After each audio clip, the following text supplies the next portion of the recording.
முதல் இந்திய சுதந்திர போராட்ட வீரர் வீரன் அழகுமுத்துக்கோனோட குரு பூஜை விழா நாளைக்கு, அதாவது 11ஆம் தேதி நடக்குது.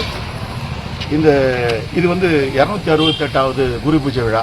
இது அரசு விழாவா கொண்டாடுறாங்க. முதல் சுதந்திர போராட்ட வீரர் அவர் தான். எல்லாருக்கும் தான் சுதந்திரம் வாங்கி கொடுத்தாரு. அவர் யாதவர்களுக்கோ கோணாருக்கு மட்டும் வாங்கி கொடுக்கல.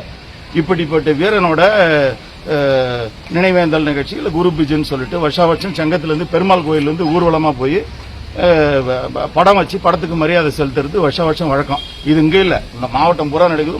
முதலமைச்சர் உள்பட வீரன் அழகுமுத்துக்கோன் சிலைக்கு போய் போடுறாங்க. சங்கத்தில் இப்ப வச்சிருக்கிற பேனரை நைட்டோட நைட்டா வச்சாங்க. நைட்டு நேற்று வச்ச பேனரை ராத்திரியை எடுத்து முனிசிபாலிட்டி வண்டியில கொண்டாந்து இங்க வச்சிருக்காங்க. உங்களுக்கு பர்மிஷன் இல்ல பர்மிஷன் வாங்கணும்னா என்கிட்ட தகவல் சொல்லிருக்கணும், எடுக்க சொல்லிருக்கணும். அதுக்கு பேரூராட்சி அப்படின்னு இருந்ததை மாநகராட்சியா வேற அறிவிச்சாங்க. ஆனா அந்த பேனர் கூட மாத்தணும். அந்த பேனர் கூட பேரூராட்சியா தான் இருக்குது. அது அறிவிச்சதோட இருக்குது போலுக்குது. இவங்க போய் திமாரிக்குது. ஆனா ஒரு வீரன் அழகுமுத்துக்கோனோட சுதந்திர போட்ட வீரனோட இதை அசிங்கப்படுத்துற மாதிரி 1,00,000 ஓட்டுக்கு இந்த சங்கம் தொகுதியில 1,00,000 ஓட்டு வாங்கிட்டு இந்த பேரூராட்சி என்ன சொல்றாங்க, உதயநிதி ஸ்டாலின் வராரு, அதனால அவங்க எடுக்க சொன்னாங்க. நாங்க எடுத்துட்டோம் ராத்திரியோட பூரா பேனர் எடுத்து வந்து முனிசிபாலிட்டி குப்பையில போட்டு வச்சுக்கிறாங்க. ஆனா வீரன் உதயநிதி ஸ்டாலின் வர்றது 13ஆம் தேதி. நாளைக்கு பங்கன், நாளைக்கு எங்களுக்கு முடிஞ்சு போச்சு. 11ஆம் தேதி முடிஞ்சு போச்சு. அதுக்கப்புறம் 2 நாள் கேப் இருக்குது. பங்கன் முடிஞ்சதுக்கு அப்புறம் எடுத்துட்டு போறோம். சட்டத்திட்டமோ விதிமுறையோ கோர்ட் ஆர்டரோ இருந்துச்சுனாக்கா நீங்க என்ன பண்ணணும், அந்த கோர்ட் ஆர்டர் ஃபாலோ பண்ணி எந்த பேனர் இருந்தாலும் எடுக்கணும். அதே மாதிரி நீங்க ஃபாலோ பண்ணணும்.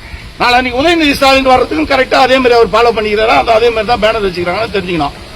ஒரு சமுதாயம், பிற்படுத்தப்பட்ட சமுதாயம் ஒரு குரு பூஜை விழாவை கொண்டாடுறதுக்கு இத்தனை வருஷமா குரு பூஜை விழா கொண்டாடிட்டு இருக்காங்க. தமிழ்நாட்டில் எங்கனாவது குரு பூஜை விழாவில் எங்கனாவது ஒரு சின்ன அசம்பாவிதம் நடந்திருக்குதா? சின்ன அசம்பாவிதம். யாருன்னா எதனா கலாட்டா பண்ணிருக்காங்களா, வன்முறையில் ஈடுபட்டு இருக்காங்களா? இப்படிப்பட்ட ஒரு சமுதாயத்தை சீண்டி பாக்குற விதத்துல இந்த பேரூராட்சின்னு இப்ப சொல்ற மாநகராட்சி ஆகியிருக்காங்க பாருங்க. போர்டு கூட மாத்த நகராட்சி ஆகியிருக்காங்க பாருங்க. அந்த நகராட்சி நிர்வாகம் குப்பை தொட்டியில கொண்டாந்து எங்களுக்கு வச்சிருக்கிற பேனரை போட்டிருக்காங்க. எங்களை பொறுத்தவரை வீரன் அழகுமுத்துக்கோன் சுதந்திர போராட்ட வீரரை தாண்டி எங்க தாத்தாவன், எங்க சாமியவன். ஆனா எங்களை எங்களோட தன்மானத்தை டச் பண்ணி பார்க்கணும்ன்ற லெவல்ல அதை எடுத்திருக்காங்க. ஈவினிங்குள்ள எந்தெந்த பேனர் இருந்துச்சோ கொண்டு போய் அங்க வைக்கிட்டோம். இல்லைனாக்கா ஒவ்வொரு ஊருக்கும் 1000 பேர் இருக்கிறாங்க. எந்த ரோட்ல வந்தாலும் சரி 1000 பேர் இருக்கிறான். உதயநிதி ஸ்டாலின் அந்த பையத்தை வச்சுக்கலாம். இப்போ உங்க பேனர் இப்போ எடுத்துட்டாங்க, வேணாம் அப்படின்னு சொல்லிட்டு அரசு அனுமதி இல்லைன்னு சொல்லிட்டு நாளைக்கு உதயநிதி பேனர் அதான் நான் கேட்கிறேன். அவங்களுக்கு அதே மாதிரி ஃபாலோ பண்ணுறேன். எப்படி இருக்கும்ன்ற எங்களோட எதிர்ப்பு என்ன? ஊருக்கு 1000 பேருக்கு ரோட்ல நிக்கிறோம், உதயநிதி கிட்ட மனு கொடுக்குறோம், கருப்பு கொடி காட்டுறோம். எங்களை என்ன பண்ண போறோம்? எங்க எதிர்ப்பு நாங்க எப்படி தெரிவிக்கிறது சொல்லுங்க. 1,00,000 ஓட்டு போட்டுக்கிறோங்க.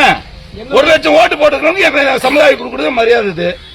அப்ப நாங்க என்ன பண்ண, இப்ப அவரும் அதே மாதிரி நடு ரோடு வரைக்கும் பேனர் வச்சுக்கிறாங்க. அவங்க யாருக்கிட்ட அனுமதி வாங்கிக்கிறாங்க, அவங்களுக்கு வச்சுக்கிறாங்க. அவங்களுக்கு நடைமுறை பொறுமை இல்ல. நாளைக்கு பங்கன் பண்ற, எங்களுக்கு பேனர் விட மாட்டேற. அதுக்கப்புறம் 2 நாள் பங்கன் பண்ற, நீ ஒரு வாரத்துக்கு முன்னாடி இப்படி பேனர் வைக்கிற, யாரு கொடுக்க அனுமதி கொடுக்குறாங்க? அப்படின்னா இந்த சமுதாயம் ஒன்னும் பண்ண மாட்டாங்கன்னு நினைச்சுக்கிறாங்க. காலெல்லாம் மாறி போச்சு. இதெல்லாம் டிஜிட்டல் இந்தியா. இதுக்கு மேல எல்லாம் அது மாதிரிலாம் இருக்க மாட்டாங்க. தேவையில்லாம தன்மானத்தை டச் பண்ற வேலையை விட்டுட்டு இருந்த மாதிரியே பேனர் வச்சு நாங்கள சிறப்பா நாங்களுக்கு இது அரசு விழா, எங்களோட விழா கிடையாது. அதை கொண்டாடுறதுக்கு ஒழுங்கா வழி விட்டாங்கன்னா அது சரியா இருக்கும். இல்லைன்னா அதோட விளைவு எலெக்ஷன்ல தெரிஞ்சுக்கும்.